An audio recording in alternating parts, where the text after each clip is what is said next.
All right, hello everybody, and welcome to this, I guess you could say, offline broadcast. I'd intended to actually do this live. However, living out in the middle of nowhere, it's beautiful, absolutely gorgeous. Snowstorms, especially, you have that ice form in the branches, and that snow just kind of fluffing on those branches, and then later falling off. It's really pretty. The only problem is that the internet out here is normally wireless to a degree, and any kind of storm can really mess with it. So, because of that, that's what happened. So, this is going to be recorded and uploaded instead. So, without further ado, we're not going to spend much intro time here. We're going to review tonight the AirPods third generation by Apple.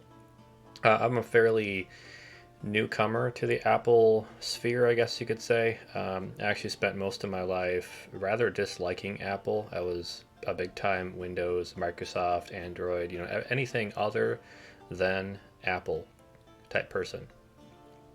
Part of it was due to some of the Apple devices I was quote unquote forced to use in classes in college a long time ago. But that being said, sometimes you need to give things a second try later on after a couple of generations and see if your mind changes. Last year, I actually moved from an Android device to an iPhone 11, and I've never been happy with my phone. Honestly, I highly, highly doubt I'll ever go back to an Android. iPhone is just so much easier to use, and everything just works. That was my big one. Sometimes you hit a point in life where you just want things to work. You're kind of tired with dinking around and tinkering and hoping things work and messing around. You just want stuff, you turn on your screen, you flip open your AirPod case, you just want stuff to work. And that's one thing that Apple is fairly famous for, especially in recent years here. So after the iPhone 11 move, I do workouts and some other activities that having some sort of ear pod type thing, or in this case, AirPod, is very useful for. So, what I had been doing was I had a set of Bluetooth earpieces that were definitely knockoff, off brand, and they had this cord going between them. And during a workout, especially with things using a barbell, I mean, that cord just got in the way like crazy. So, I've been looking for a while for alternatives, and around October, I think it was, is when the AirPod 3rd Gen came out. And immediately I thought, well, you know what? I have an iPhone 11. Why don't I give these AirPods a chance? So I waited until Black Friday. They had a special on the Apple Store through the iPhone, and I took advantage of that special. So I custom engraved my AirPod 3rd Gen, and then I had to wait. Because when you custom engrave, apparently what happens is they actually, at the manufacturer's plant over in China, they engrave it and they ship it. So with the situation going on nowadays with international shipping and ports being closed and all that stuff, yeah, I had to wait a good, I would say 3 weeks maybe to get them, something like that. So I guess in the end it wasn't terrible, but it definitely could have been faster had I just ordered from US stock and not had it engraved. But it was free engraving, so hey, what you can do, right? So either way, I got them today actually, and opened them up. And the coolest thing about Apple devices, and I actually just got an Apple TV fairly recently as well. I highly recommend, by the way. I went from a Roku to it, and I can tell the difference. My music just changed to something really high level that I wasn't expecting. Okay, then. Let's go back to the nice calm one, shall we? There we go. That's what we meant to have. Okay, anyway. When a song called Executioner comes on, yeah, you really don't want that in the middle of a review. Anyway, this is all royalty free music so that YouTube doesn't copyright strike me, as has happened before, by the way. Either way, as I was saying, with the Apple TV, it worked the same way.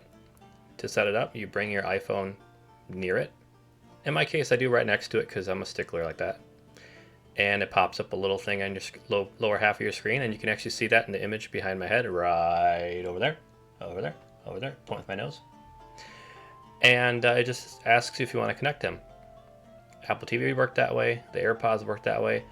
The Apple MasterCard works that way to activate it, which is Interesting. I thought. Cool, but interesting. Anywho, so yeah, the AirPods and the Apple TV both, they pop up a little message. You hit connect, and it's fairly automated. With Apple TV, there's more steps, of course, because it's more of a complicated, personalized device. AirPods, you hit connect, they're connected, you're good to go. So one thing that surprised me, which I didn't really wasn't sure what to expect, I've never had anything that came in a charging case like this, is the little AirPods. Each one is actually magnetically held into its own little slot hole. I don't know what you want to call it. So getting them out was actually a bit of a challenge. I can imagine people with larger fingers, fatter fingers, having a big problem with that. With me, I have little girly hands, which is probably why I'm into technology. You know, digging inside the computer's guts. Yeah, you kind of need smaller fingers for that. So it wasn't that big of a deal for me. But I could see that posing a challenge. The magnetism isn't so bad that you can't get them out. It's just getting a hold on them to pull them out that's a bit of a challenge sometimes.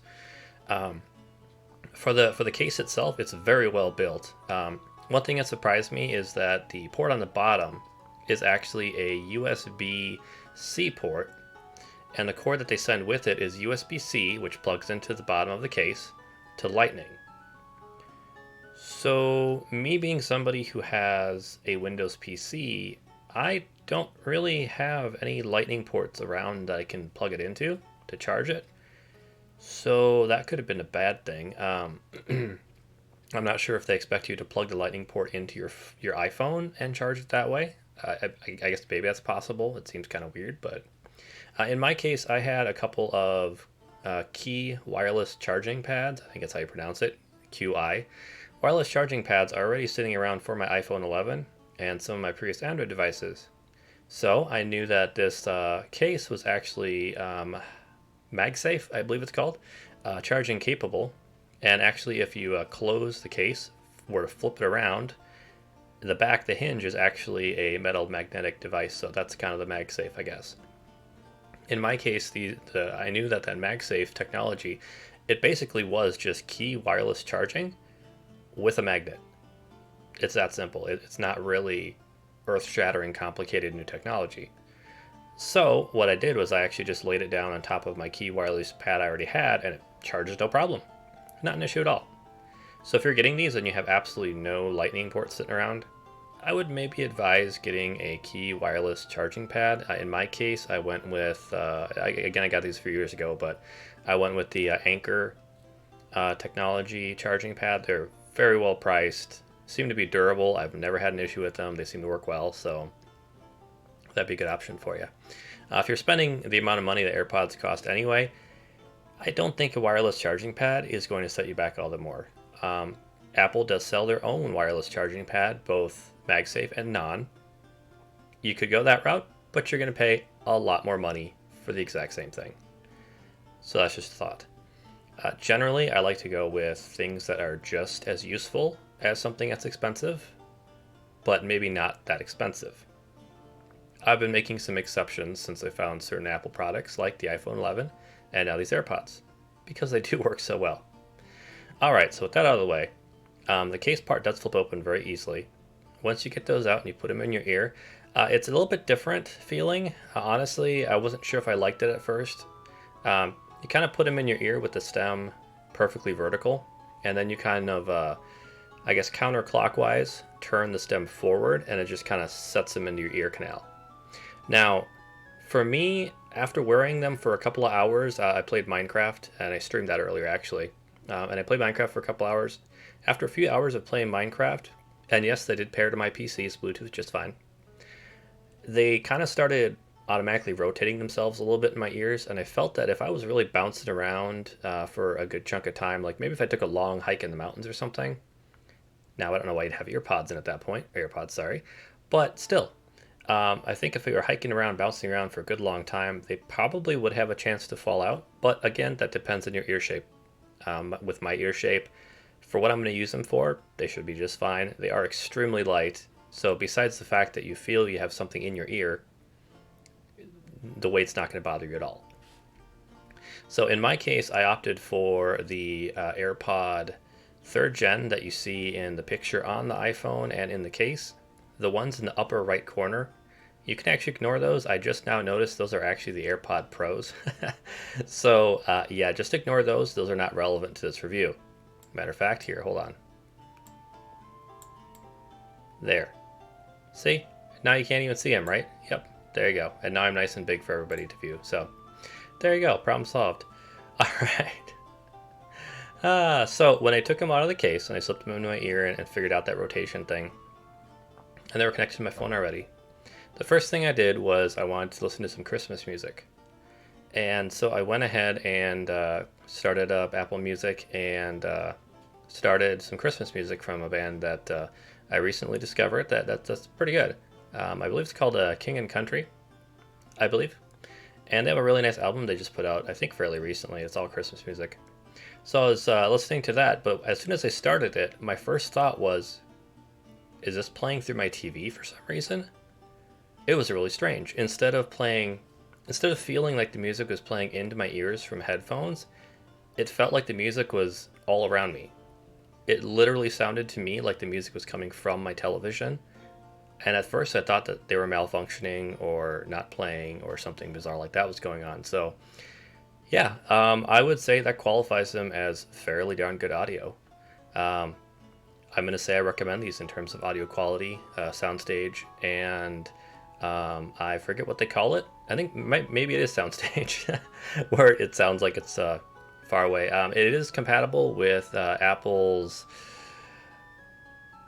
I forget what it's called. I'm sorry. I'm not a sound expert or an audiophile by any stretch of the imagination. Basically, where you turn your head and the audio can change depending on what direction the speakers are supposed to be coming from. Between that and the soundstage, it's meant to sound like you're at a concert, essentially, and you're just listening to it directly, which is pretty cool. One thing I've not tested them on yet, and I'll have to do that later maybe, is test them with a nice booming bass. My headphones I use at my desk, and I actually have on right now, they're actually Sony XM3s. Absolutely awesome headphones. A few quirks to get, used to, but otherwise, pretty awesome headphones when it comes to actual sound quality. Bass, they are insane. I've had to stop a song before because the bass was so intense my head was rattling and I was getting a headache and I was not playing it that loud. So if they compare to those XM3s with bass, yeah, I'm going to say that they're pretty good. However, like I said, soundstage is great. They sound great. They feel pretty good in the ear. They do not have the silicone tips, so if you're somebody like me who hates that silicone tip going in your ear canal, you kind of feel stuffy with them in your head. I really don't like those at all. These do not have them. That's why I got them, and I did not get the Pros. With that being said, they do not have active noise cancellation, or really passive either, honestly. Yeah, they kind of plug your ear hole a little bit, so you're not going to have as much sound coming through. But you do have the possibility, if you're listening to music really loud, you have the chance of them leaking that audio around you a little bit and letting ambient audio in. Now, they do have noise or voice isolation on the microphone, so if you're using the microphone on a call, they're going to try to cancel any of the noises around you fairly well for that. For my tests, the microphone seems to work very well. Definitely better than my Sony headphones. Sony headphones are known across the industry to have horrible microphones. These are so much better, it's not even funny. If I had to choose between the two to make a phone call, it's going to be the AirPods every time. So, how would I rate these, I guess? I'd rate them quite highly. If you're in the market for something that's truly wireless, I guess, especially if you're using a key charging pad. The AirPods themselves, I believe, have a 6-hour battery on the pods themselves. And then the case gives you an extra, I don't remember exactly what it was, but a lot more hours. So basically you'd use them for the 6, and then you'd put them back in the case, charge them up, you're good to go. In my case, I had thought about using them for my work shifts, which are overnight. But I range anywhere from an 8-hour shift all the way up to a 12-hour shift, and those are not really last for that. My Sony headphones, however, do last for that, so they'll just have to put up with my bad mic quality on calls, I guess. All right, so in the end, I would highly recommend these. If it's something that you can afford, I suppose. I do believe that the AirPods 2nd Gen have been on sale quite thoroughly because of the recent release of these, and the Pros are on sale most places too. However, keep in mind if you're in the market more for the pros for active noise cancellation and noise cancellation, then next year I believe they're actually coming out with a new AirPod Pros, so you might want to wait for those instead. I think that is all I have for these. Definitely, if you do any gaming, you could probably use these just fine for that. Just keep in mind that 6 hour window. If you're somebody who plays like 12 hours a day, you might not make it, or you might need to take a charging break or something like that. But yeah, definitely recommend. If you guys have any questions, feel free to comment and I'll try to answer them. This was kind of a ad hoc video. I didn't really intend to do this originally or plan ahead too much, and then my internet died, so that kind of threw everything else out the window. So like I said, this is pre-recorded for that reason. But please do comment, like, subscribe, hit that bell notification, and let me know if there's anything different you'd like to see in the future. This channel does mostly gaming. However, I'm always willing to broaden my horizons. If you see, there's a previous video of me doing a watch-along with an anime, and then this was, of course, a product review. So if you'd like to see more product reviews in the future of a certain topic, let me know. If you'd like to see different watch-alongs in the future, let me know. Different games, some other third thing that I'm totally not remembering, that's fine too. Just let me know. I'm more than willing to broaden my horizons for my audience. So again, this has been Maji Jax, and I appreciate you watching. See you next time.